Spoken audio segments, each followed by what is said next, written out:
The pain trade, I think, is to sucker everybody in thinking there's a great glory collapse to come. The I told you so moment in earnings are going to get revised lower. Well, all I do know is people are record negative sentiment. They're more negative than I've ever seen, ever in any history. I wrote a big article in Global Macro Investor, my institutional research service about this. They're super negatives. People are super hedged. Put volumes have been incredibly high. So I think the path of pain is to go lower, suck more people into short.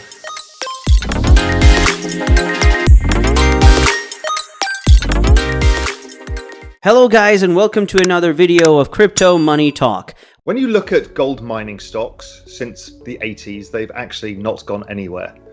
When you look at gold, it has risen, but it's not risen with inflation. In fact, in real terms, gold's gone nowhere. In fact, it's probably down. The reality is gold does a certain thing and it does it really well. Gold works really well when you debase a currency. Remember in the old days, they used to debase gold by clipping the corners off the edge of coins. They don't do that now. What they do is devalue your fiat currency. When you look at a chart, and I've got a global macro investor chart of gold over the last 20 years versus a basket of 27 of the largest currencies in the world, excluding the dollar, gold just kind of ratchets higher, and it ratchets higher every time there's a devaluation of other currencies. It also works okay against the central bank balance sheet. It's not racy, but it kind of does its job. So gold right now, when you've got positive real rates, and they're going up a lot because the bond market's decoupled from everything else, what you've got is a bad environment for gold. The moment the real rates go negative again, that's destroying your future wealth. Gold does pretty well. Now, I don't think gold is the best investment to capture this tail risk. I actually think crypto is much better at doing it. I actually think technology stocks are probably better at doing it. But gold is less volatile, so risk adjusted, it's just fine. It's right now, it's just not a good bet. And even though not that many people own it these days, it's not a retail investment vehicle. Sure, in India it is, but even in India we're seeing the rise of crypto. Actually, the point about India is actually quite interesting, is if you look at gold in terms of rupees, if you look at rupee itself, it's devalued over time, so dollar rupee's been doing that. Then after you adjust it for gold, i.e. Indians buying gold, they've actually outperformed the rupee perfectly. They've maintained their purchasing power over an extended period of time. So it works very well for stuff like that. Works very well for emerging markets and really good for debasement. It's probably not the vehicle if you want to create wealth. It's a vehicle to protect wealth over time. The dollar is in this doom loop where it's a game of musical chairs. The musical chairs here are the US is 25% of world GDP. 87% of world trade is in US dollars. Most international borrowings are in dollars. The Eurodollar market is the epicenter of that. The issue is when the Federal Reserve start taking money out of, or liquidity out of the system, it knocks through to this murky world of Eurodollars and foreign dollar borrowings. And those weaker borrowers start scrambling for the dollars. Then after that, we've seen numerous countries go into default or renegotiate with the IMF and the World Bank and others. That's the shortage of dollars. The shortage of dollars is what puts the European banking system under pressure.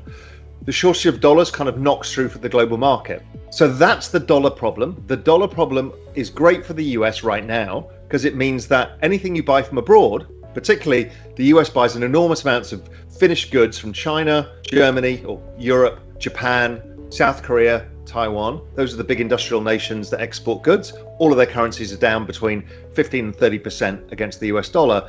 So the US dollar imports deflation, not inflation from those countries. Those countries are importing inflation. Inflation, deflation, clearly we're in inflation right now. You have to be a blind monkey not to realize that. I actually didn't think it would go this high, but I also didn't actually have in my bingo card Russia invading Ukraine. But we get these things wrong. That's the part of markets. My view is that this inflation turns to deflation. I know there's a massive analysis of structural inflation driven by supply issues in the oil markets. We could see that today, this fight that goes on between supply and demand. I know a lot of people think that much of this is stickier. I know a lot of people also just emotionally want to punish the Fed for quantitative easing because they want to prove that it has inflation. Those tend to be the gold types. My view is that when you have a year-on-year rate of change of interest rates like this, when you have just the mathematical effects of these numbers for next year, it's bloody hard to have positive inflation, and my guess is it goes negative, and my guess is a recession causes more demand destruction. My macroeconomic view for the next 1 to 5 years is I'm going to start 1 year ahead. We are recovering, we are coming out of recession, asset prices are fine, the world is worried, do we get inflation back or not? 5 years time, technology continues its relentless rise, cryptocurrencies continue its relentless rise. The baby boomers are retiring and starting to die. Growth has ratcheted down. GDP growth is a very simple equation. GDP is population growth plus productivity growth. Population growth is shrinking. Immigration is politically unacceptable in an age of not enough jobs because of robots and AI. Productivity is the robots and AI. That's going to be the new demographics, replacing the lost workers. It won't replace them at scale, but eventually we get to the tipping point where it's much cheaper to employ a robot. Look at Amazon. They've employed something like 750,000 new people over the last 4 years, and they've employed 500,000 robots in the last 5 years. The robots work 3 times as many hours because they don't take a break, they don't take holidays, and they're more productive. That is relentless, and that is not going to stop. So inflation lower, growth, I think, actually, we might change the trend rate of growth at some point in the next 10 years when we're running negative real rates to erode the debt, which is good for asset prices, but also I think the rise of technology can potentially change the trend rate of growth over time. But we've got to get through this inflection point as the population shrinks, and eventually over time GDP per capita is going to rise, but that's a longer term view. So I'm actually very positive over the next 1 to 5 years. Somewhere within that we'll have another recession. I think recessions are going to come shorter than they did in the 2000s. So every 3 years or so, as we're still dealing with the kind of rebound effects of the whole COVID pandemic era. I'm not a big DeFi person. I'm not a big yield person. But, I look at the chart. I own a bit of Uniswap. I own a bit of Aave. They're pretty good. But if not, DeFi's not my bag.